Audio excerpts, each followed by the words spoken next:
बंदी छोड़ सतगुरु रामपाल जी परमेश्वर जी की जय हो।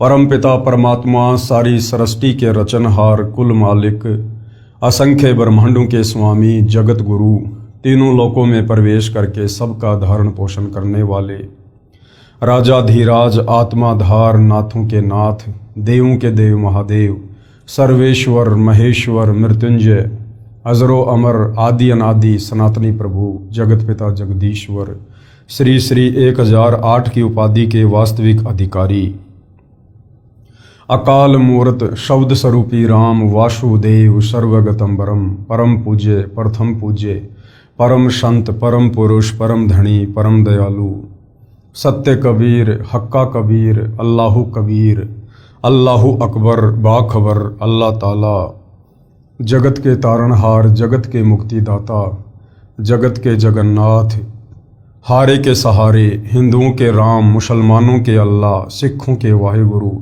ईसाइयों के मसीह दया के सागर दयानिधि करुणा के सागर करुणानिधि स्वयंभू परिभू संकट मोचन कष्ट हरण मंगल करण दुख भंजन अविगत कबीर निर्विकार निर्विषम परमात्मा अलय अलेख सतगुरु आदि अनादि सतगुरु असली मर्यादा पुरुषोत्तम असली राम असली कृष्ण असली घनश्याम असली मुरारी राजाओं के राजा महाराजाओं के महाराजा शहंशाहों के शहंशाह सम्राटों के सम्राट भगवानों के भगवान अल्लाहों के अल्लाह प्रभुओं के प्रभु मसीहाओं के मसीह सच्चे वाहिगुरु बाबाओं के बाबा पीरों के पीर सेठों के सेठ जगत सेठ सावलसा सेठ सर्वगुण संपन्न अनंत कोटि कलाओं के स्वामी अनंत कोटि ब्रह्मांडों के नायक योगियों में महायोगी ध्यानियों में महाध्यानी सिद्धों में परम सिद्ध ज्ञानियों में तत्वज्ञानी ब्रह्म ज्ञानी महाज्ञानी परम ज्ञानी सर्वश्रेष्ठ ज्ञानी विज्ञानी युवा कबीर समर्थ कबीर असमवात अमित ओजा सच्चे रहनुमा करीम अल्लाह सुभान अल्लाह दुनिया के अंतिम पैगंबर 8 सितंबर 1951 से गांव धनाना जिला सोनीपत हरियाणा भारतवर्ष की पावन भूमि पे प्रकट रियल कल्कि भगवान श्री नारायण साकार हरि श्री बाबा साहेब नूर अनंत परमात्मा सच्चे दरवेश सच्चे बाखबर संत श्रोमणी सतगुरु रामपाल जी परमेश्वर जी के चरण कमल में आप और हम सभी भाई बहनों का अनंत कोटि दंडवत प्रणाम। सत्साई भाई और बहनों, बहुत बड़ी दया बहुत बड़ी मेहर पूज्य गुरुदेव भगवान की परमेश्वर रामपाल जी की जिनके शुभ आशीर्वाद से विशेष आशीर्वाद से उन्हीं के सत्संगों के संग्रह के ऊपर बन चुकी पवित्र आध्यात्मिक पुस्तक कबीर बड़ा या कृष्ण के ऊपर वीडियो बनाने की श्रृंखला जारी है। इसी श्रृंखला में आज हमारा ये 28वें नंबर का वीडियो है।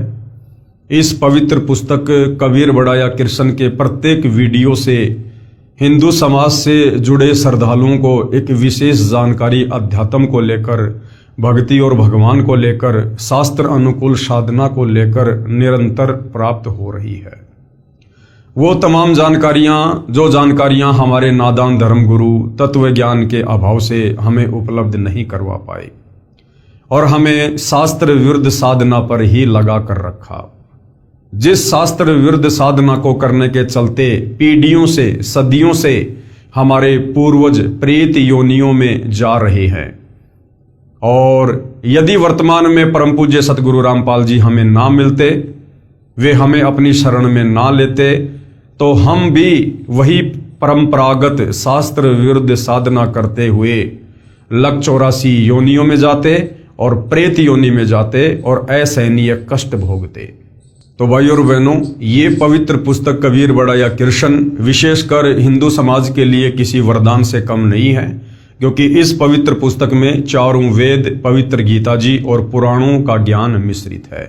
यानी इन तमाम सदग्रंथों का जिन्हें हिंदू अपना कहते हैं, इनका निष्कर्ष निकाल कर डाला गया है और आप बड़ी आसानी से समझ सकते हैं कि वास्तव में भक्ति क्या है, मोक्ष प्राप्ति का सर्वोत्तम तरीका क्या है, शास्त्र अनुकूल तरीका क्या है। इसके अलावा आपको इस पृथ्वी पर कहीं पर भी शास्त्र अनुकूल भक्ति साधना की जानकारी नहीं मिल सकती। तो भाइयों और बहनों, आज हमारा जो 28वें नंबर का पार्ट है और इस पवित्र पुस्तक का जो टॉपिक चल रहा है वो है जनता की अदालत, यानी मामला अध्यात्म को लेकर कि सबसे बड़ा भगवान कौन है, who is supreme God, Kabir बड़ा या कृष्ण। ये मुद्दा जनता की अदालत में चल रहा है और जनता की अदालत में जज जनता को बनाया गया है, क्योंकि वर्तमान में जनता शिक्षित है, पढ़ी लिखी है, अपनी आंखों से अपने ही धर्मशास्त्रों में छुपे वो सारे प्रमाण देखकर निर्णय कर सकती है। तो हिंदू धर्म के जितने भी धर्मगुरु हैं, आचार्य शंकराचार्य, ये सब श्री कृष्ण उर्फ विष्णु जी को पूर्ण परमात्मा बताते हुए जनता की अदालत में उनके वकील बनकर उनका पक्ष लेकर पैरवी कर रहे हैं। तो दूसरी तरफ कबीर जी के वकील के रूप में स्वयं ही कबीर जी, जो वर्तमान में सतगुरु रामपाल जी के रूप में धरती पर प्रकट हैं, पैरवी कर रहे हैं। और जनता की अदालत में बहुत कुछ क्लियर हो चुका है अध्यात्म को लेकर, भक्ति और भगवान को लेकर। और जितने भी दावे हमारे हिंदू धर्म गुरुओं ने श्री कृष्ण उर्फ विष्णु को पूर्ण परमात्मा लेकर किए थे, वो सारे के सारे दावे सतगुरु रामपाल जी ने उन्हीं हिंदू धर्म ग्रंथों को दिखा दिखाकर जनता के सामने उन श्री कृष्ण जी के वकीलों के दावों का खंडन कर दिया है, उनको फैल कर दिया है। और जनता अब धीरे धीरे ये मानने को मजबूर हो रही है कि वास्तव में श्री कृष्ण उर्फ विष्णु अर्थात ये ब्रह्मा विष्णु महेश ये पूर्ण परमात्मा नहीं है और इनकी भक्ति करने से हमारी मुक्ति नहीं है, और कबीर ही सुप्रीम गॉड है। और इस बात को अच्छे से समझने के लिए जनता खुद सतगुरु रामपाल जी से अध्यात्म को लेकर तरह तरह के सवाल कर रही है, और सतगुरु रामपाल जी प्रत्येक सवाल का शास्त्र प्रमाणित जवाब दे रहे हैं। और जनता को अच्छे से समझाने के लिए सतगुरु रामपाल जी ने आदरणीय धर्मदास जी की कथा का सहारा लिया है कि किस प्रकार से आदरणीय धर्मदास जी को, जो बांधवगढ़ के रहने वाले थे, श्री विष्णु जी के कट्टर पुजारी थे, और वो मथुरा में गए हुए थे 68 तीर्थों की यात्रा के दौरान, और वहां उन्हें खुद कबीर परमात्मा एक जिंदा बाबा के रूप में मिले और आदरणीय धर्मदास जी को अध्यात्म समझाने लगे और उनकी प्रत्येक शंका का समाधान करने लगे। तो आदरणीय धर्मदास जी की अमर कथा को लेकर अब जनता की अदालत में सतगुरु रामपाल जी जनता को समझा रहे हैं। और आदरणीय धर्मदास जी की कथा में अभी तक धर्मदास जी ने 42 सवाल किए हैं। आज हम उनके 43वें सवाल को लेंगे कि उन्होंने परमेश्वर के विषय में जानने को लेकर जिंदा बाबा रूप में कबीर परमात्मा से और क्या क्या सवाल किए। आगे धर्मदास जी सवाल कर रहे हैं। सवाल नंबर 43 धर्मदास जी का, हे जिंदा, क्योंकि कबीर परमात्मा जिंदा बाबा के रूप में थे, आप जी ने तीनों देवताओं रजगुण ब्रह्मा, सतगुण विष्णु तथा तमगुण शिव जी की भक्ति करने वालों की दशा तो श्रीमद् भगवत गीता अध्याय 7 श्लोक 12 से 15 में और 20 से 23 तक तथा अध्याय 9 श्लोक 23 और 25 में प्रत्यक्ष प्रमाणित कर दिया है। क्या प्रमाणित कर दिया है? कि तीनों गुण कौन है? रजगुण ब्रह्मा जी, सतगुण विष्णु जी तथा तमगुण शिव जी, जिन ब्रह्मा विष्णु महेश को पूरा का पूरा हिंदू समाज परमात्मा मानकर पूजता है, कि उनकी भक्ति करने वाले यानी ब्रह्मा विष्णु महेश की भक्ति करने वाले राक्षस स्वभाव को धारण किए हुए मनुष्यों में नीच दूषित कर्म करने वाले मूर्ख मुझ यानी गीता ज्ञानदाता काल ब्रह्म को भी नहीं भजते। खुद गीता ज्ञानदाता, गीता जी का ज्ञान देने वाला ये काल ब्रह्म श्री कृष्ण जी के शरीर में प्रेत की भांति प्रवेश करके कह रहा है कि ब्रह्मा विष्णु महेश की पूजा करने वाले मुझ काल ब्रह्म की भक्ति भी नहीं करते, और ब्रह्मा विष्णु महेश की पूजा करने वालों को ब्रह्मा विष्णु महेश के ही पिता काल निरंजन ने, ब्रह्म ने 4 गालियां दी हैं, क्योंकि ब्रह्मा विष्णु महेश को इष्ट मानकर पूजा करने का विधान हमारे वेदों में नहीं है, गीता जी में नहीं है। क्योंकि गीता अध्याय 7 श्लोक नंबर 12 से 15 और गीता अध्याय 7 श्लोक 20 से 23, अध्याय 9 श्लोक 23 और 24 में यह प्रत्यक्ष प्रमाण है कि जो व्यक्ति ब्रह्मा विष्णु महेश की और अन्य देवी देवताओं की पूजा करते हैं वो अल्प बुद्धि वाले हैं, उनको आध्यात्मिक ज्ञान नहीं है और उनको इनके पिता काल ब्रह्म ने 4 गालियां दी हैं। राक्षस स्वभाव को धारण किए हुए मनुष्यों में नीच दूषित कर्म करने वाले मूर्ख। तो धर्मदास जी ने जब ये सारी बातें सुनी तो उनके पैरों तले की जमीन निकल गई। और धर्मदास जी कह रहे हैं कि अन्य देवताओं की भक्ति पूजा करने वालों का सुख समय यानी स्वर्ग समय क्षणिक होता है।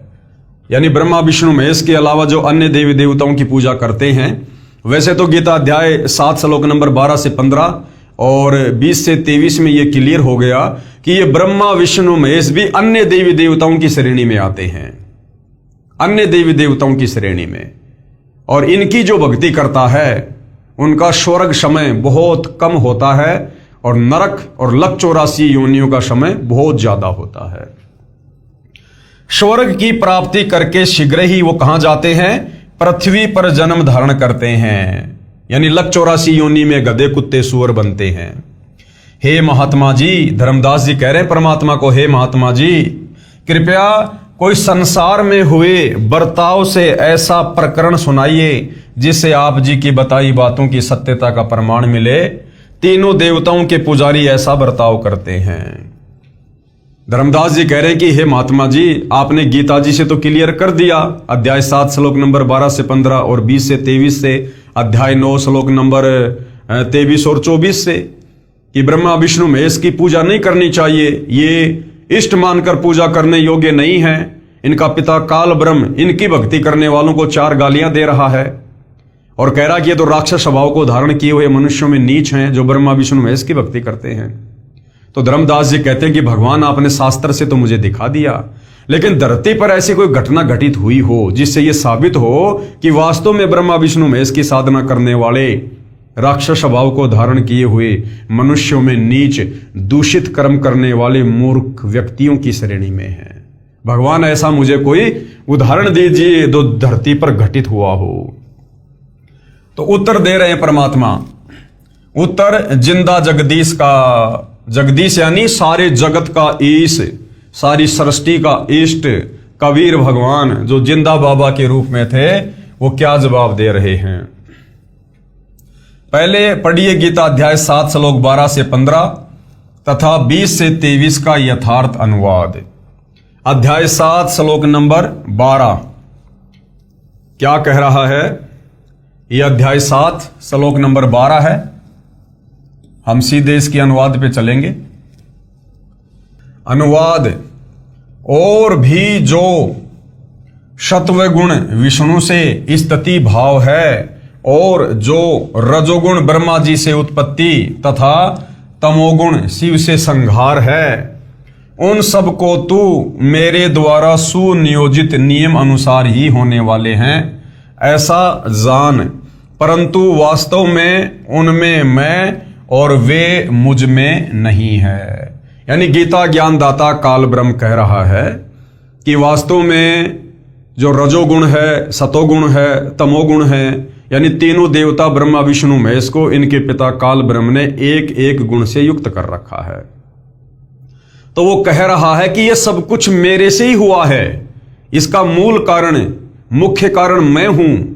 क्योंकि हमें सृष्टि रचना से पता चलेगा कि इस काल ब्रह्म को प्रतिदिन 1 लाख मानव शरीरधारी आत्माओं के सूक्ष्म शरीर से निकली वासना खाने का श्राप लगा हुआ है, जिस कारण से इसने अपने तीनों पुत्रों ब्रह्मा विष्णु महेश को एक एक गुण से युक्त करके इस कार्य में लगाया हुआ है। तो यह कह रहा है कि यह ब्रह्मा विष्णु महेश की बस की बात नहीं है कि वो किसी से संतान उत्पत्ति करवा दें या किसी को मोह ममता में बांध के रखें। यह सब कुछ मेरे कारण है, ये एक एक गुण उनको मैंने ही दिए हैं, इसका मूल कारण मैं हूं, परंतु वास्तव में वे मुझ में और मैं उनमें नहीं हूं। अर्थात इस काल ने उन तीनों को एक एक गुण से युक्त करके अपने से अलग कर दिया। ये खुद 21वें ब्रह्मांड में रहता है और इन तीनों की ड्यूटी एक ब्रह्मांड में एक एक जो है गुण से युक्त करके हम जीवों को फंसाने के लिए लगा रखी है।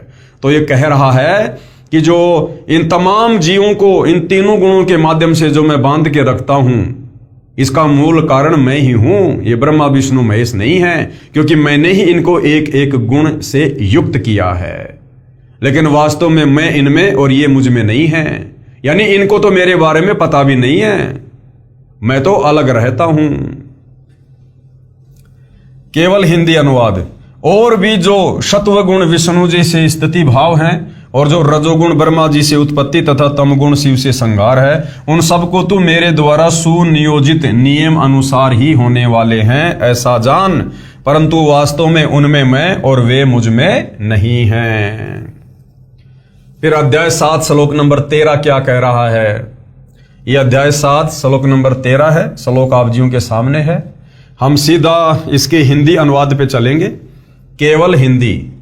इन गुणों के कार्य रूप, कौन से गुण? रजगुण ब्रह्मा, सतगुण विष्णु, तमोगुण शंकर। इन गुणों के कार्य रूप सात्विक श्री विष्णु जी के प्रभाव से, राजस श्री ब्रह्मा जी के प्रभाव से और तामस श्री शिव जी के प्रभाव से, तीनों प्रकार के भावों से ये सारा संसार यानी प्राणी समुदाय मुझ काल के ही जाल में मोहित हो रहा है, अर्थात फंस रहा है। इसलिए पूर्ण अविनाशी को नहीं जानता। परमेश्वर कबीर बंदी छोड़ जी की महिमा संत गरीबदास जी ने कही है तथा काल का जाल समझाया है। गरीब ब्रह्मा विष्णु महेश माया और धर्मराया कहिए, इन पांचों मिल परपंच बनाया, वाणी हमरी लहिए। यानी मुख्य जो कारण है हम जीवों को 21 ब्रह्मांड में फंसाए रखने के लिए, वो ये काल और दुर्गा है। और साथ में ब्रह्मा विष्णु महेश जो इनके पुत्र हैं, इनको भी इन्होंने शामिल किया हुआ है एक एक गुण से युक्त करके। तो आदरणीय धर्मदास जी कह रहे हैं कि ये 5 ही शक्तियां हैं, काल, दुर्गा और ब्रह्मा विष्णु महेश, जो 3 लोक के जीवों को अपने जाल में फंसा के रखे हुए हैं। फिर अध्याय 7 श्लोक नंबर 14। यह अध्याय 7 श्लोक नंबर 14 आप जियों के सामने है। हम सीधा इसके हिंदी अनुवाद पर चलते हैं। अनुवाद केवल हिंदी। क्योंकि यह अलौकिक अर्थात अति अद्भुत त्रिगुणमयी मेरी माया बड़ी दुस्तर है। कौन सी? रजगुण ब्रह्मा, सतगुण विष्णु, तमोगुण शंकर से निकल रही माया। काल कह रहा है कि ये बड़ी अद्भुत है, दुस्तर है। परंतु जो पुरुष यानी जो भगत मुझको ही निरंतर भजते हैं, वे इस माया का उल्लंघन कर जाते हैं, अर्थात तीनों गुणों रजगुण ब्रह्मा जी, सतगुण विष्णु जी तथा तमगुण शिव से ऊपर उठ जाते हैं, लेकिन रहेंगे काल के जाल में ही। ये कह रहा है कि यदि कोई डायरेक्ट ब्रह्मा विष्णु महेश को ना पूज के अगर मुझ काल ब्रह्म की साधना करता है तो वो इस माया से ऊपर उठ जाते हैं, परंतु जन्म और मरण समाप्त नहीं हो सकता, वो रहेगा मेरे जाल में ही। फिर अध्याय 7 श्लोक नंबर 15। यह अध्याय 7 श्लोक नंबर 15 आप जियों के सामने है। और इसमें ब्रह्मा विष्णु महेश की पूजा करने वालों को 4 गालियां दी गई है इनके पिता काल ब्रह्म के द्वारा। हम सीधा हिंदी अनुवाद पे चलते हैं, केवल हिंदी। माया के द्वारा, माया क्या है? रजगुण ब्रह्मा, सतगुण विष्णु, तमगुण शंकर।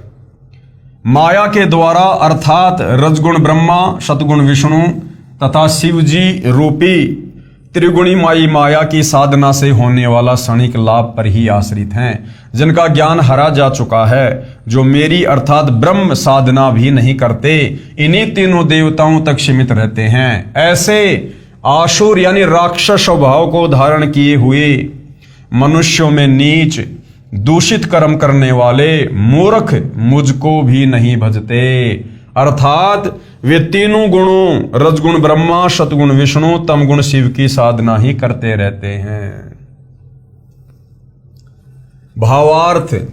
गीता अध्याय 7 श्लोक नंबर 12 से 15 का भावार्थ है कि जो भगत, कौन कह रहा है? ये काल कह रहा है कि जो साधक, जो भगत स्वभाववश तीनों गुणों रजगुण ब्रह्मा जी, सतगुण विष्णु जी, तमगुण शिव जी तक की साधना से मिलने वाले लाभ पर ही आश्रित रहकर इन्हीं तीनों प्रभुओं की भक्ति से जिनका ज्ञान हरा जा चुका है, वे राक्षस स्वभाव को धारण किए हुए मनुष्यों में नीच शास्त्र विधि विरुद्ध भक्ति रूपी दुष्कर्म करने वाले मूर्ख मुझ ब्रह्म यानी काल को भी नहीं भजते, यानी मेरा भी वो ध्यान नहीं करते, मेरी भी शास्त्र अनुकूल साधना नहीं करते। अध्याय 7 श्लोक 20 से 23 का भी इन्हीं से लगातार संबंध है। अब अध्याय 7 श्लोक नंबर 20 में क्या कहा गया है? यह अध्याय 7 श्लोक नंबर 20 आप जियों के सामने है। हम सीधा इसके हिंदी अनुवाद पे चलते हैं। उन भोगों की कामना द्वारा जिनका ज्ञान हरा जा चुका है, वे लोग अपने स्वभाव से प्रेरित होकर उस अज्ञान रूप अंधकार वाले नियम के आश्रय से अन्य देवताओं को भजते हैं अर्थात पूजते हैं। अध्याय 7 श्लोक नंबर 21 श्लोक आप जियों के सामने है। हम सीधा इसके हिंदी अनुवाद पे चलेंगे। अनुवाद केवल हिंदी। जो भगत जिस देवता के स्वरूप को श्रद्धा से पूजना चाहता है, उस भगत की श्रद्धा को मैं उसी देवता के प्रति स्थिर करता हूं। अध्याय 7 श्लोक नंबर 22, ये अध्याय 7 श्लोक नंबर 22 है, केवल हिंदी अनुवाद। वह भगत उस श्रद्धा से युक्त होकर उस देवता का पूजन करता है, क्योंकि उस देवता से मेरे द्वारा ही विधान किए हुए उन इच्छित भोगों को प्राप्त करता है। और फिर अध्याय 7 श्लोक नंबर 23, ये अध्याय 7 श्लोक नंबर 23 है, यहां से हिंदी अनुवाद है। परंतु उन अल्प बुद्धि वालों का, कौन अल्प बुद्धि वालों का? जो इन ब्रह्मा विष्णु महेश और इनसे नीचे अन्य देवी देवताओं की भक्ति पर ही आश्रित हैं।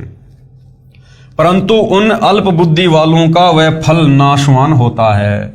देवताओं को पूजने वाले देवताओं को प्राप्त होते हैं और मतावलंबी अर्थात मेरे द्वारा बताए भक्ति मार्ग से भी मुझको प्राप्त होते हैं। अब भावार्थ किया है गुरुदेव ने। गीता अध्याय 7 श्लोक 20 से 23 तक का भावार्थ है कि जो गीता अध्याय 7 श्लोक 12 से 15 में कहा है कि तीनों गुण, रजगुण श्री ब्रह्मा जी, सतगुण श्री विष्णु जी और तमगुण श्री शिव जी रूपी माया द्वारा जिनका ज्ञान हरा जा चुका है, यानी जिनकी बुद्धि भ्रष्ट हो चुकी है, वो ब्रह्मा विष्णु महेश से ऊपर और किसी को पूजना पसंद नहीं करते। अर्थात जो तीनों देवताओं की साधना करते हैं, वे राक्षस स्वभाव को धारण किए हुए मनुष्यों में नीच दूषित कर्म करने वाले मूर्ख मुझ ब्रह्म की पूजा नहीं करते। इसी के संबंध में गीता अध्याय 7 श्लोक 20 से 23 में कहा है कि जिनका ज्ञान उपरोक्त तीनों देवताओं द्वारा हरा जा चुका है, वे अपने स्वभाववश उन्हीं देवताओं की पूजा मनोकामना पूर्ण करने के मकसद से करते हैं।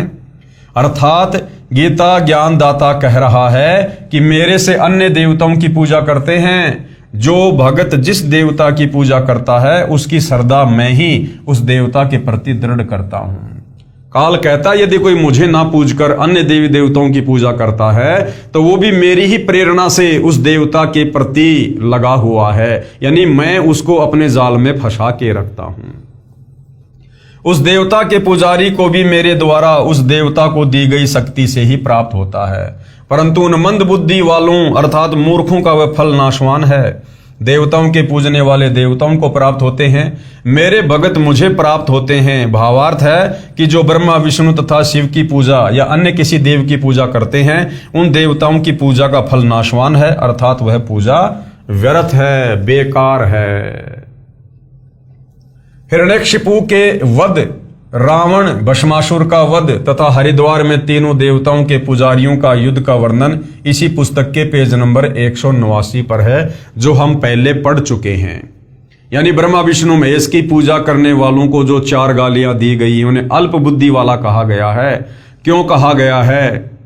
वो उदाहरण आप जी को भस्मासुर का, रावण का, हिरण्यकशिपु का और एक समय हरिद्वार हर की पौड़ी पर जो कुंभ का मेला लगा था और उसमें किस प्रकार से ये तीनों गुणों के उपासक आपस में प्रथम स्नान को लेकर 25,000 साधु आपस में कट करके मर गए थे, इसका उदाहरण हम पहले इसी पवित्र पुस्तक के पेज नंबर 189 पर पढ़ चुके हैं, आप जी देख सकते हैं।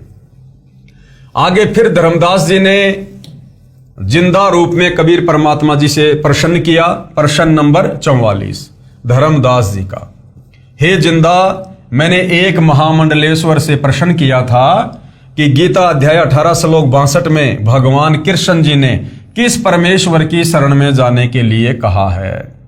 उस महामंडलेश्वर ने उत्तर दिया था कि भगवान श्री कृष्ण के अतिरिक्त कोई भगवान ही नहीं है।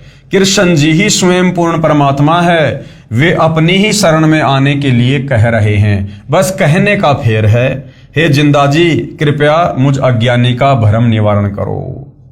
तो कबीर परमेश्वर ने किस प्रकार से भ्रम निवारण किया? उत्तर, जिंदा बाबा परमेश्वर का है धर्मदास, ये माला डाल हुए हैं मुक्ता और सटदल उआ बाई भक्ता। ये जितने भी बड़े बड़े संत महात्मा मंडलेश्वर हैं, ये अपने गले में बड़ी बड़ी मोटी मोटी रुद्राक्ष की मालाएं डाल डाल के अपने आप को मोक्ष प्राप्त समझ रहे हैं, और इनके जो मन में आता है शास्त्रों का हवाला देकर ये उआबाई बकते हैं। आपके सभी मंडलेश्वर तथा शंकराचार्य अटपट करके भोली जनता को भ्रमित कर रहे हैं। कह रहे हैं कि गीता ज्ञानदाता गीता अध्याय 18 श्लोक 62 में अर्जुन को अपनी शरण में आने को कह रहा है। ये बिल्कुल गलत है, क्योंकि अर्जुन तो पहले से ही उसकी शरण में था। अर्जुन ने तो पहले ही श्री कृष्ण जी को अपना धार्मिक गुरु बना रखा था, वो तो पहले से ही उसकी शरण में था। फिर भला क्यों कहेगा कि मेरी शरण में आ जा? क्योंकि गीता अध्याय 2 श्लोक 7 में अर्जुन ने कहा कि हे कृष्ण, अब मेरी बुद्धि ठीक से काम नहीं कर रही है, मैं आपका शिष्य हूं, यानी मैं आपकी शरण में हूं, आपकी शरण में हूं। जो मेरे हित में हो वह ज्ञान मुझे दीजिए, क्योंकि जो जिससे उपदेश प्राप्त करता है वो उसकी शरण में होता है। तो अर्जुन ने तो पहले से ही श्री कृष्ण जी से उपदेश प्राप्त कर रखा था, अपना गुरु बना रखा था। तो अर्जुन तो पहले ही श्री कृष्ण जी की शरण में था।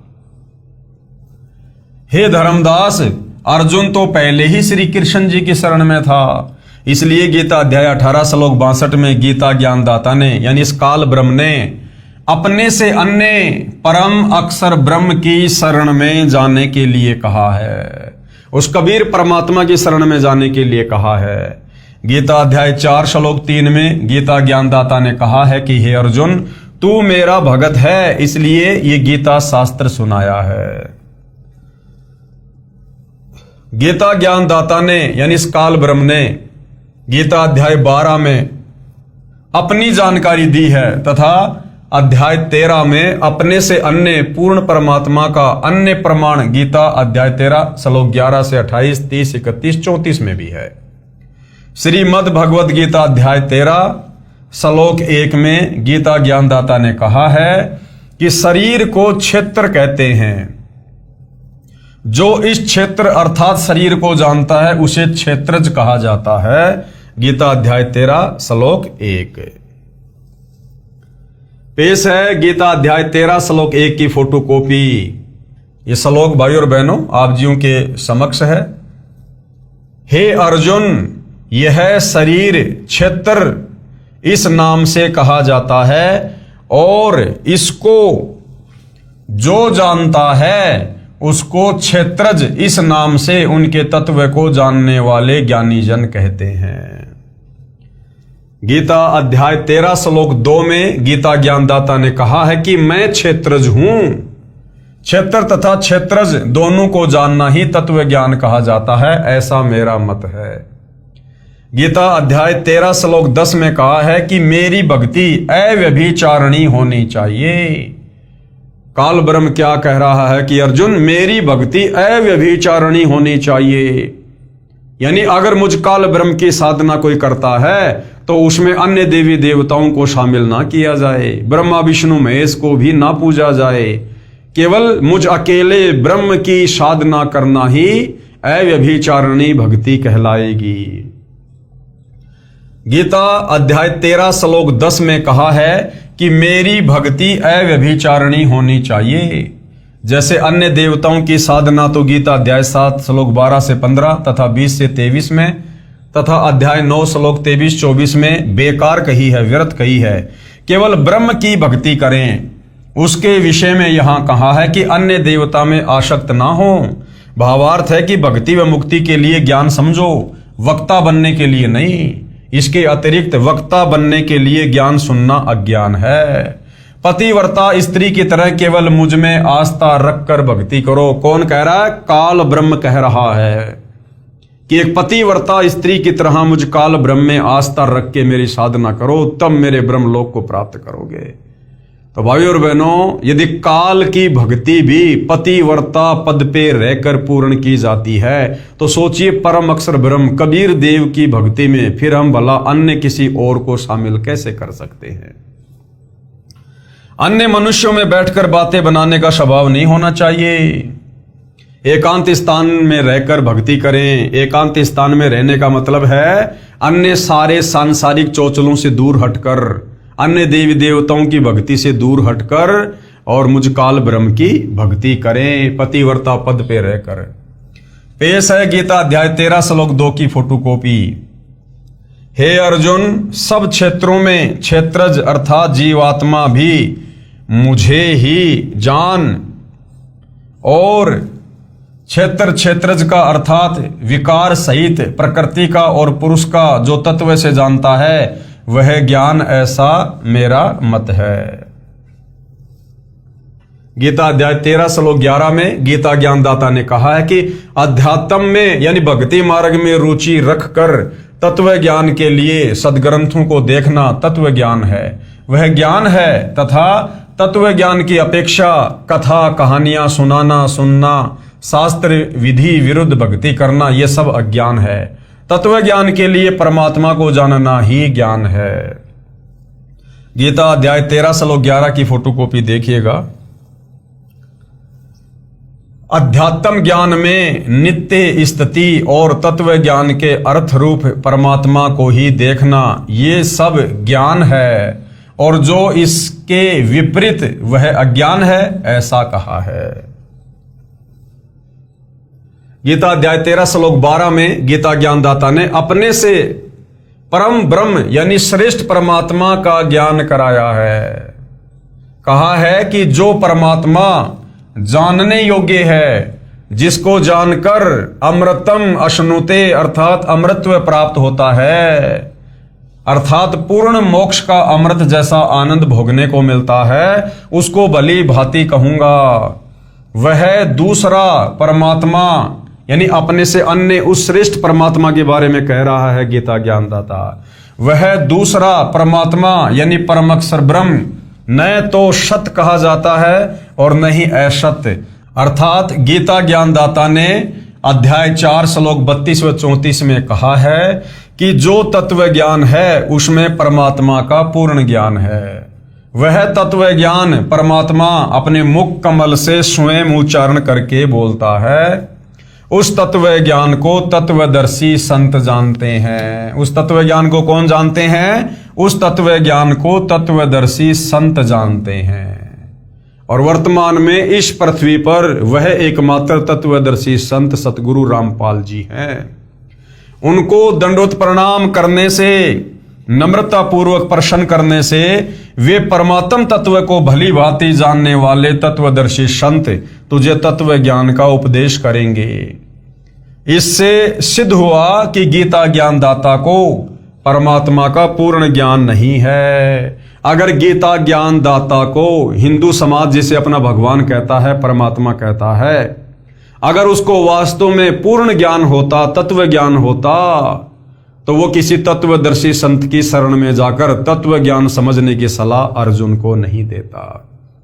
तो इससे ये क्लियर हो गया कि हिंदू समाज जिस गीता ज्ञानदाता को अपना भगवान मानता है, वो चाहे श्री कृष्ण जी को माने, चाहे विष्णु जी को माने, चाहे काल ब्रह्म को माने, उसे कंप्लीट आध्यात्मिक ज्ञान नहीं है। और जिस भगवान को कंप्लीट भक्ति का ही ज्ञान नहीं है, फिर भला उसकी भक्ति करके, उसको इष्ट मानकर पूजा करके भगत का पूर्ण मोक्ष कैसे हो सकता है?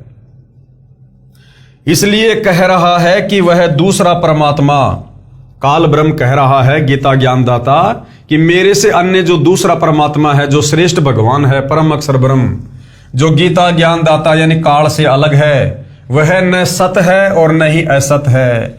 यहां पर ब्रह्म का अर्थ सात संग ब्रह्मांड वाले परब्रह्म अर्थात गीता अध्याय 15 श्लोक 16 वाले अक्षर पुरुष से नहीं है, क्योंकि काल लोक जो 21 ब्रह्मांडों का क्षेत्र है में अक्षर पुरुष जिसे परब्रह्म कहा है, उसकी विशेष भूमिका नहीं है। यहाँ काल लोक में काल तथा दयाल की भूमिका है। काल कौन? ये ब्रह्मा विष्णु महेश का पिता, और दयाल कौन? कबीर परमात्मा। इसलिए यहां पर माने दूसरा और ब्रह्म माने परमात्मा, ब्रह्म से अन्य परमात्मा, पूर्ण ब्रह्म का वर्णन है। ये देखिएगा गीता अध्याय 13 श्लोक 12 की फोटोकॉपी है। जो जानने योग्य है यानी जिस परमात्मा को जानना चाहिए मोक्ष के लिए, तथा जिसको जानकर मनुष्य परमानंद को प्राप्त होता है यानी पूर्ण मोक्ष को प्राप्त होता है, उसको भली भांति कहूंगा। वह अनादि वाला यानी सबसे पहले वाला परम ब्रह्म न सत ही कहा जाता है न असत, क्योंकि इसको कंप्लीट ज्ञान नहीं है।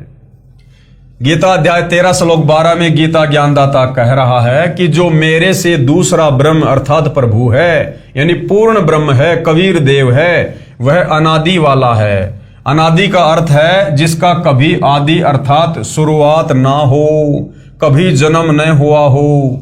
गीता ज्ञानदाता क्षर पुरुष है, इसे ब्रह्म तथा काल ब्रह्म भी कहा जाता है। ये नाशवान है, जन्मता और मरता है।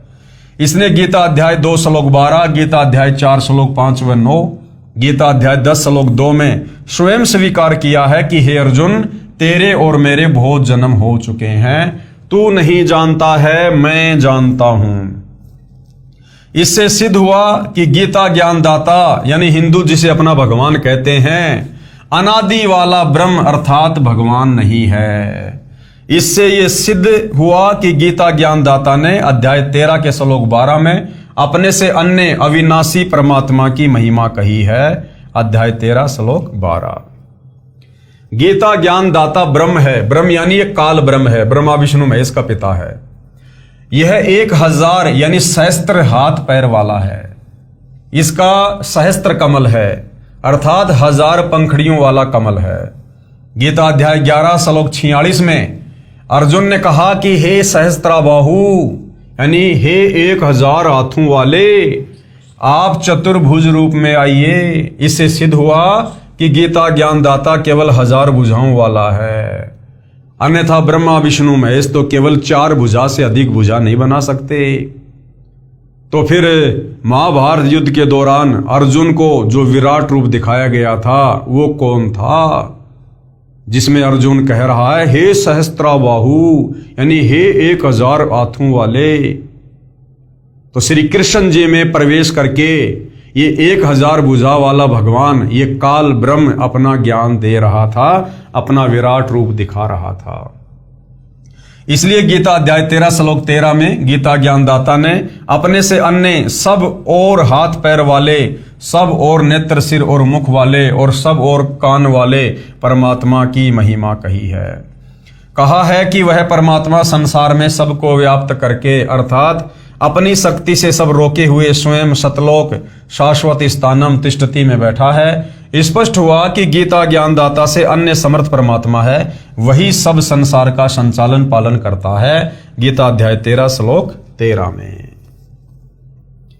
गीता अध्याय 13 श्लोक 13 की फोटोकॉपी।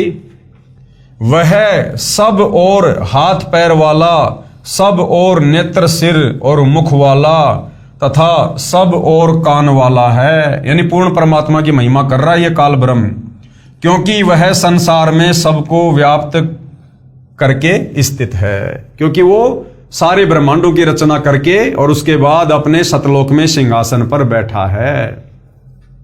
गीता अध्याय 13 श्लोक 14 श्लोक में भी स्पष्ट है कि गीता ज्ञानदाता ने अपने से अन्य परमात्मा का ज्ञान कराया है और कहा है संपूर्ण इंद्रियों के विषयों को जानने वाला अर्थात अंतर्यामी है, सब इंद्रियों से रहित है अर्थात परमात्मा की इंद्रियां हम मानव तथा अन्य प्राणियों जैसी विकारग्रस्त नहीं है। वह परमात्मा आसक्ति रहित है, यानी उसको किसी का मोह नहीं है।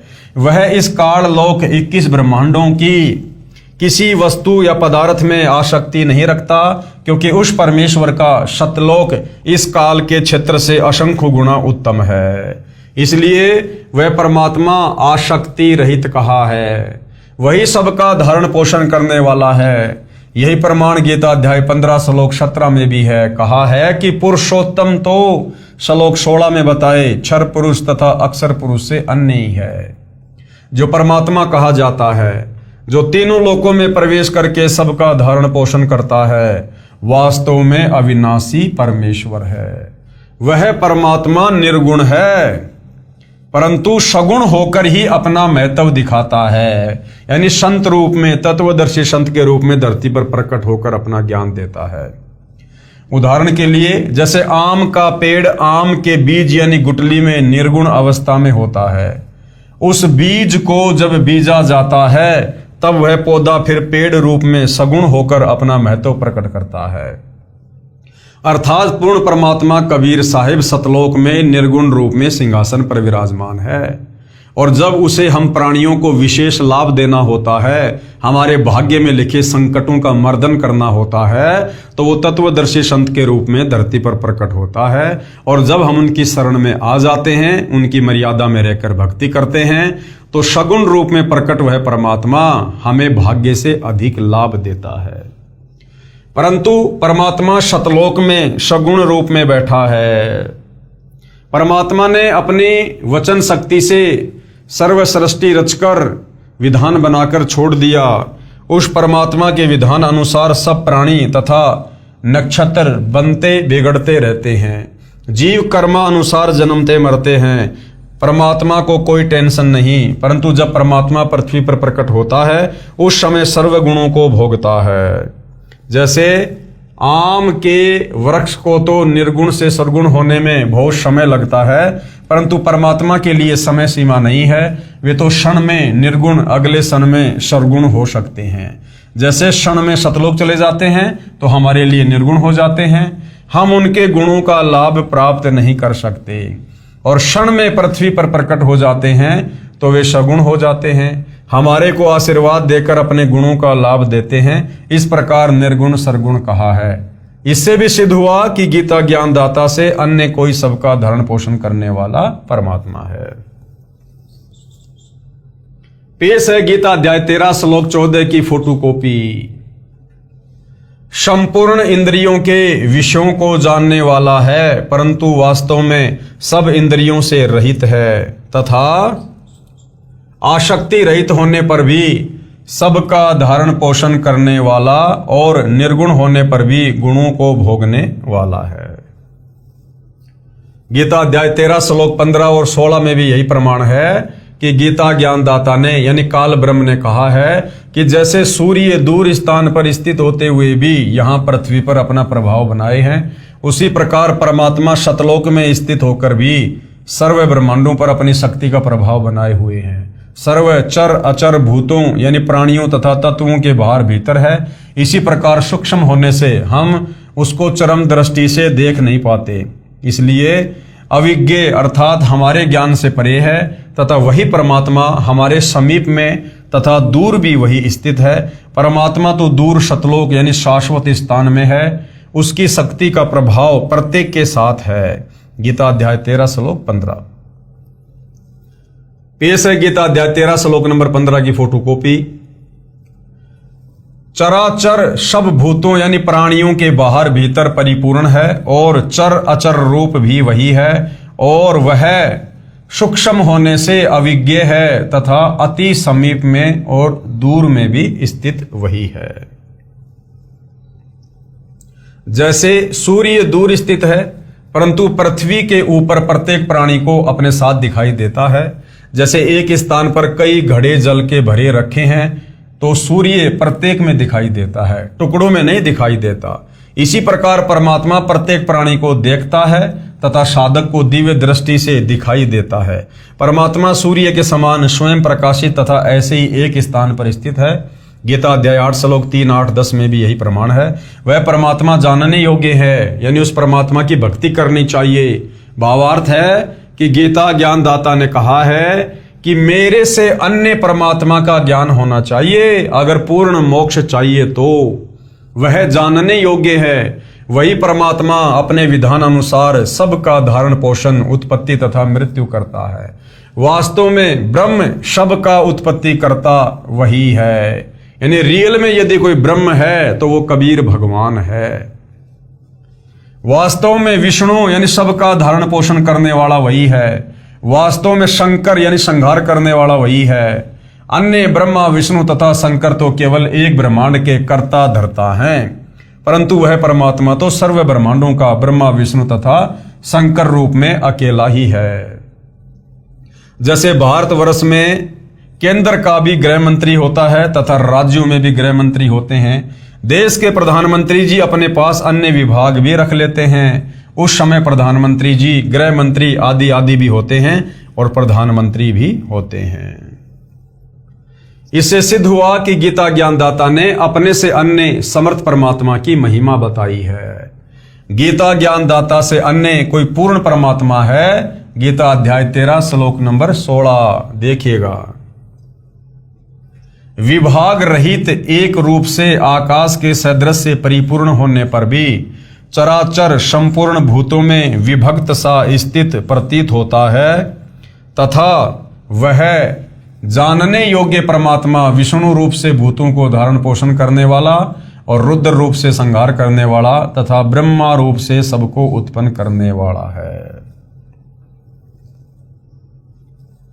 गीता अध्याय 13 श्लोक 17 में गीता ज्ञानदाता ने अपने सैन्य परमात्मा की महिमा कही है, जो इस प्रकार है। वह दूसरा परमात्मा यानी परम ब्रह्म यानी काल ब्रह्म से दूसरा परम अक्षर ब्रह्म सब ज्योतियों की भी ज्योति है, अर्थात सर्व प्रकाश स्रोत है। उसी अन्य समर्थ परमात्मा की शक्ति से सब प्रकाशमान है और उस परमात्मा का प्रकाश सबसे अधिक है। वह परमात्मा माया से अति परे कहा जाता है। वास्तव में निरंजन वही है। निरंजन यानी माया रहित परमात्मा। जो गीता ज्ञान दाता है ये माया सहित यानी ज्योति निरंजन कहा जाता है। वह परमात्मा ज्ञान का भंडार है, वह जानने योग्य है, वह ज्ञान गम्य अर्थात तत्व ज्ञान द्वारा प्राप्त होने योग्य है। पेश है गीता अध्याय 13 श्लोक 17 की फोटोकॉपी देखिएगा। वह परब्रह्म यानी सारी सृष्टि का मालिक परम अक्षर ब्रह्म कबीर परमात्मा ज्योतियों का भी ज्योति एवं माया से अत्यंत परे कहा जाता है। वह परमात्मा बोध स्वरूप जानने योग्य एवं तत्व ज्ञान से प्राप्त होने योग्य है और सबके हृदय में विशेष रूप से स्थित है। गीता अध्याय 13 श्लोक 17 में मूल पाठ में ज्ञानम ज्ञेयम ज्ञान गम्य लिखा है, जिसका भावार्थ है कि जो ज्ञान परमात्मा स्वयं पृथ्वी पर प्रकट होकर तत्व ज्ञान अपने मुख कमल से बोलता है, इसलिए वह ज्ञान रूप है अर्थात ज्ञान का भंडार है। वह परमात्मा उसी तत्व ज्ञान से जानने योग्य तथा उसी तत्व ज्ञान से प्राप्त करने योग्य है। वह परमात्मा सर्व प्राणियों के हृदय में स्थित है। जैसे सूर्य दूर स्थान पर होते हुए भी प्रत्येक घड़े के जल में दिखाई देता है, वास्तव में वह उन घड़ों में नहीं है, परंतु घड़ों के ऊपर अपना प्रभाव रखता है, उष्णता देता है। सूक्ष्म वेद में कहा है कि ब्रह्मा विष्णु शिव राई झुमकरा, नहीं सब बाजी के खंभ सुनो राई झुमकरा। वह सर्व ठाम सब ठोर रे झुमकरा, सकल लोक भरपूर सुनो रे झुमकरा। यही प्रमाण गीता अध्याय 18 श्लोक 61 में भी है। कहा है कि हे अर्जुन, शरीर रूप यंत्र में आरूढ़ हुए संपूर्ण प्राणियों को अंतर्यामी परमेश्वर अपनी माया अर्थात अपनी शक्ति से उनके कर्मानुसार भ्रमण कराता है, अर्थात संस्कारों के अनुसार अच्छी बुरी योनियों में घुमाता है। वही सर्वशक्तिमान परमात्मा सर्व प्राणियों के हृदय में स्थित है अर्थात विराजमान है। इसी प्रकार परमेश्वर की महिमा गीता अध्याय 13 श्लोक 17 में कही है। इससे सिद्ध हुआ कि गीता ज्ञानदाता ने अपने से अन्य पूर्ण परमात्मा की महिमा कही है। यानी हिंदू समाज जो श्री कृष्ण उर्फ विष्णु के ऊपर ही ये सोचकर आसक्त है कि गीता जी का ज्ञान श्री कृष्ण उर्फ विष्णु जी ने कहा है, तो सतगुरु रामपाल जी समझा रहे हैं कि वैसे तो गीता जी का ज्ञान श्री कृष्ण जी में प्रवेश करके उनके पिता काल ब्रह्म ने बोला है, परंतु फिर भी आपको ये समझाना चाहते हैं कि तुम्हारा गीता ज्ञानदाता भगवान खुद गीता जी में अनेक जगह पर अपने से अन्य किसी और सर्वश्रेष्ठ परमात्मा की महिमा कर रहा है, अर्थात गीता ज्ञानदाता सुप्रीम गॉड नहीं है, इससे अन्य सर्वश्रेष्ठ परमात्मा परम अक्षर ब्रह्म है, सत्य पुरुष कबीर साहिब है। गीता अध्याय 13 श्लोक 17। गीता अध्याय 13 श्लोक 18 में गीता ज्ञानदाता ने कहा है कि इस प्रकार क्षेत्र अर्थात शरीर तत्व ज्ञान और ज्ञेयम अर्थात जानने योग्य परमात्मा की महिमा मैंने संक्षेप में कही है। मेरा भगत पहले मुझे ही सर्वेश्वर जानकर मुझ पर आश्रित था, वह इस तत्व ज्ञान के आधार से मेरे भाव अर्थात मेरी भक्ति से परिचित होकर तथा उस समर्थ की शक्ति से परिचित होकर उसके उपरांत भक्ति करके उसी भाव को प्राप्त होता है। यानी गीता ज्ञानदाता काल ब्रह्म कहता है कि मेरा भगत जो ओम नाम की साधना करता है वो पहले तत्व ज्ञान के अभाव में मेरे को ही सब कुछ मानकर आसक्त था, लेकिन जब उसे तत्वदर्शी संत मिल जाता है, उसको तत्व ज्ञान हो जाता है, फिर वो मेरे से आस्था हटाकर और तत्वदर्शी संत के कहे अनुसार परम अक्षर ब्रह्म की, मेरे से अन्य सर्वश्रेष्ठ परम ब्रह्म की भक्ति करता है, तो फिर उसी के लोक में चला जाता है, 21 ब्रह्मांड से मुक्त हो जाता है। गीता अध्याय 13 श्लोक नंबर 18 का भावार्थ है। श्लोक आप जीवों के सामने है। इस प्रकार क्षेत्र तथा ज्ञान और जानने योग्य परमात्मा स्वरूप संक्षेप से कहा गया। मेरा भगत इसको तत्व से जानकर मेरे स्वरूप को प्राप्त होता है। इसी प्रकार गीता अध्याय 13 श्लोक 19 में गीता ज्ञानदाता ने अपने से अन्य पुरुष अर्थात परमात्मा की महिमा कही है। कहा है कि प्रकृति और पुरुष दोनों ही अनादि हैं। यहां पर प्रकृति से तात्पर्य सतलोक की प्रकृति से है, जिसको पराशक्ति परानंदनी महान प्रकृति कहा जाता है, और पुरुष का अर्थ पूर्ण परमात्मा है। ये दोनों अनादि हैं। इस प्रकृति का भावार्थ दुर्गा स्त्री रूप की तरह स्त्री रूप प्रकृति से नहीं है। जैसे सूर्य है तो उसकी प्रकृति उष्णता भी साथ ही है। इसी प्रकार सत्य पुरुष तथा उसकी प्रकृति अर्थात शक्ति दोनों अनादि हैं। इस प्रकार विकार तथा तीनों गुण जिससे उत्पन्न हुए हैं वह अन्य प्रकृति है। यानी गीता अध्याय 3 श्लोक नंबर 14 और 15 में जो प्रकृति है वो प्रकृति तो ये दुर्गा है जो काल की पत्नी है, और यहां जो प्रकृति है वो परमेश्वर की शक्ति है, उनकी पावर है, उससे उत्पन्न हुए हैं ऐसा जान। गीता अध्याय 7 श्लोक 4 और 5 में दो प्रकृति कही हैं, एक जड़ और दूसरी चेतन दुर्गा देवी। यहां पर दूसरी प्रकृति दुर्गा कही है, गीता अध्याय 13 श्लोक 19। ये देखिएगा, प्रकृति और पुरुष इन दोनों को ही तू अनादि जान, यानी परमात्मा और उसकी शक्ति को ही तू अनादि जान, और राग द्वेष आदि विकारों को तथा त्रिगुणात्मक संपूर्ण पदार्थों को भी प्रकृति से ही उत्पन्न जान। गीता अध्याय 13 श्लोक 20 में भी अन्य पुरुष यानी परमात्मा का वर्णन है। गीता प्रेस गोरखपुर से प्रकाशित गीता के इस श्लोक के अनुवाद में पुरुष का अर्थ जीवात्मा किया, जो गलत है। वास्तव में यहां पुरुष का अर्थ परमात्मा है, क्योंकि तत्व ज्ञान के अभाव में गीता अनुवाद करने वालों ने बहुत सारी जगह अर्थों का अनर्थ किया हुआ है। तो कहने का मतलब भाई और बहनों, गीता ज्ञानदाता काल ब्रह्म ने गीता जी में अपने से अन्य किसी और परमात्मा के विषय में ढेरों बार जिक्र किया है। अर्थात हिंदू समाज को परमात्मा यह समझाना चाहते हैं कि श्री कृष्ण अर्थात विष्णु ये कंप्लीट गॉड नहीं है, ये पूर्ण परमात्मा नहीं है, इसकी भक्ति से मुक्ति नहीं हो सकती, क्योंकि ये खुद अपने से अन्य किसी और परमात्मा का जिक्र कर रहा है और अर्जुन को उसकी शरण में जाने की सलाह दे रहा है। पेश है गीता अध्याय 13 श्लोक 20 की फोटोकॉपी। कार्य और कारण को उत्पन्न करने में हेतु प्रकृति कही जाती है, और जीव आत्मा दुखों के भोगापन में अर्थात भोग में हेतु कहा जाता है। पढ़े अनुवाद गीता अध्याय 13 श्लोक 20 का। अध्याय 13 श्लोक 20 या अध्याय 13 श्लोक 20 है।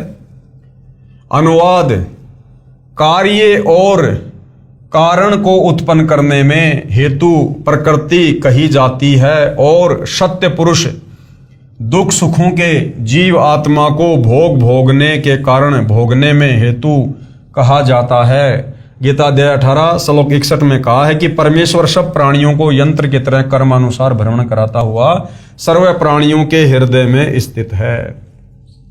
गीता अध्याय 15 श्लोक 17 में कहा है कि पूर्ण परमात्मा तो गीता ज्ञानदाता से अन्य है। वही अविनाशी परमात्मा तीनों लोकों में प्रवेश करके सबका धारण पोषण करता है। गीता अध्याय 13 श्लोक 21 में भी अन्य पुरुष यानी पूर्ण परमात्मा का वर्णन है।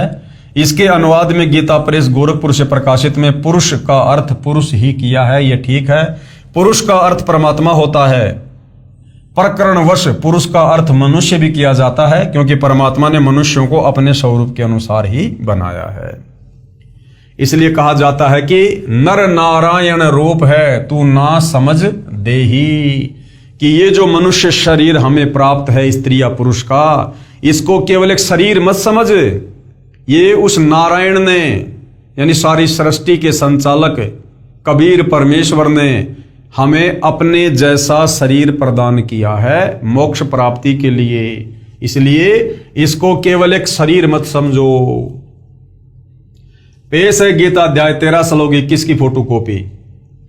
प्रकृति में स्थित ही पुरुष प्रकृति से उत्पन्न त्रिगुणात्मक पदार्थों को भोगता है और इन गुणों का संग ही इस जीवात्मा के अच्छी बुरी योनियों में जन्म लेने का कारण है।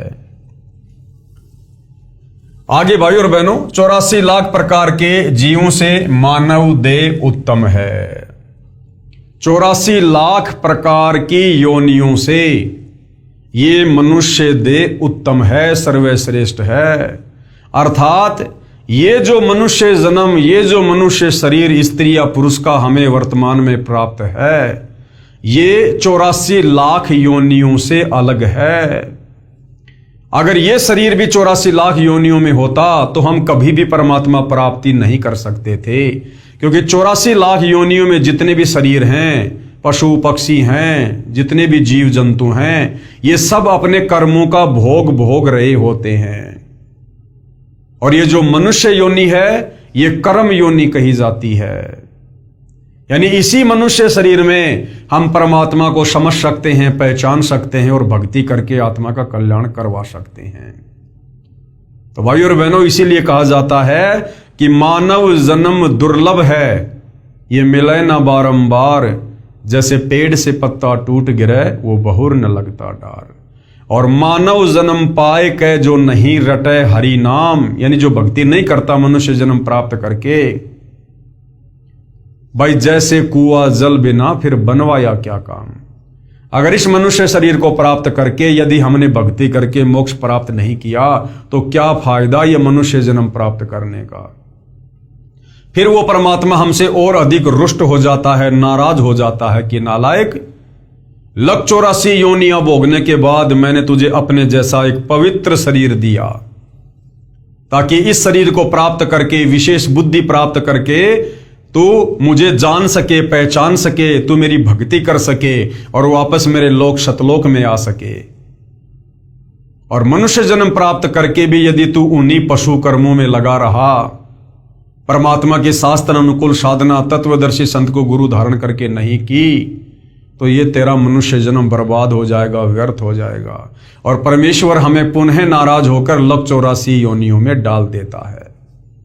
तो भाई और बहनों, इस मनुष्य जन्म के वास्तविक मकसद को आप तभी अच्छे से समझ पाओगे जब आप परम पूज्य सतगुरु रामपाल जी के सत्संग सुनना शुरू करोगे, उनके द्वारा लिखित पवित्र पुस्तकों का अध्ययन करोगे, तभी आप अपने मूल उद्देश्य को जानकर भक्ति कर सकते हो।